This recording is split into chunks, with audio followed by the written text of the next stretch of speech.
Hi friends! Thanks for tuning in. If you like this video, please give it a like, comment below, and take a moment to subscribe to our channel. Le Rigolet is a residential area within Coteau-du-Lac, located along the St. Lawrence River in western Quebec.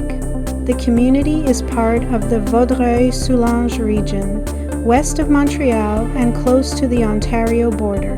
Coteau-du-Lac has a population of roughly 8,000 people and is known for its historic canals, waterfront scenery, and growing residential neighborhoods. Le Rigolet reflects the more peaceful side of the municipality, where natural surroundings and local history remain closely connected to the St. Lawrence River. The St. Lawrence River has shaped life in this region for thousands of years. Indigenous peoples traveled and traded along these waterways long before European settlement because the river served as one of the most important transportation routes in northeastern North America. French settlers later arrived during the 1700s and established farms and small communities along the riverbanks. Fertile soil, access to water, and transportation opportunities helped settlements such as Coteau-du-Lac gradually grow into established communities. The name Coteau-du-Lac refers to the raised land and waterways found throughout the area. The region became historically important because of the dangerous rapids that once existed along parts of the St. Lawrence River nearby. During the late 1700s, British authorities built canals and locks at Coteau-du-Lac to help boats safely bypass the rapids. These canals became some of the earliest lock canal systems in North America and played an important role in transportation and military movement between Montreal and the Great Lakes region. The area surrounding Le Rigolet remained mostly rural for much of its history. Agriculture was the main economic activity for generations, with farms producing crops, dairy products, and livestock throughout the fertile St. Lawrence Valley. Over time, improved transportation routes and the growth of nearby urban centers encouraged more residential development across the municipality. New neighborhoods gradually expanded into areas that were once entirely farmland, while many rural landscapes still remain nearby today. Le Rigolet is known for its peaceful residential atmosphere and its connection to nature. The nearby waterways, forests, and open green spaces help create a calm environment compared with the larger cities of southern Quebec. During the warmer months, residents and visitors enjoy boating, fishing, walking, and cycling throughout the area. Seasonal weather strongly shapes the landscape here, with green summers, colorful autumn foliage, snowy winters, and mild spring conditions common throughout the St. Lawrence Valley. Transportation has continued to influence the growth of Coteau-du-Lac throughout modern history. Railways and highways eventually replaced much of the older river transportation system, but the municipality remained an important link between Quebec and Ontario. Autoroute 20 passes nearby and provides direct access to Montreal and nearby Ontario communities. Because of this location, many residents are able to enjoy smaller community living while remaining connected to larger economic centers. One of the most significant events affecting the region was the construction of the St. Lawrence Seaway during the 1950s. The project modernized shipping along the river by allowing large ocean-going ships to travel inland toward the Great Lakes. Shorelines, canals, and transportation systems across southern Quebec and eastern Ontario were transformed during this period. Although modern shipping systems replaced many older navigation routes, the historic canal system at Coteau-du-Lac remains an important reminder of Canada's early transportation history. The nearby Coteau-du-Lac National Historic Site preserves much of this early canal and military history. Visitors can still see sections of the old locks, canal structures, and defensive earthworks built during the 18th century. These historic features help explain the importance of the St. Lawrence River in the development of Canada and the strategic role the region once played in transportation and defense. The site remains one of the most historically important locations in Western Quebec. Today, Le Rigolet and the surrounding municipality continue to grow as more people move toward uncrowded communities outside Montreal. Residential neighborhoods, parks, and waterfront areas now share the landscape with farmland and historic sites. The combination of natural scenery, transportation history, and riverside living gives the area a distinct character shaped by centuries of settlement along the St. Lawrence River. Visitors passing through Le Rigolet experience a part of Quebec where history and modern community life remain closely connected to the waterways that built the region.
for watching!